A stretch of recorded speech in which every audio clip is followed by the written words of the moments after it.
So this is the Vicks humidifier. I used it for the first time. You put the Vicks here, then you open this blue part. There is like motor inside it.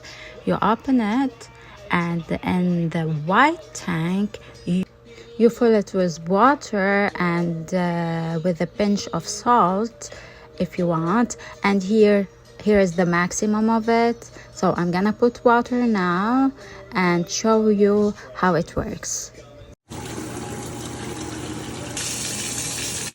And now I'm gonna put the motor and rotate it just to close the blue part with the white part, and it's gonna start work.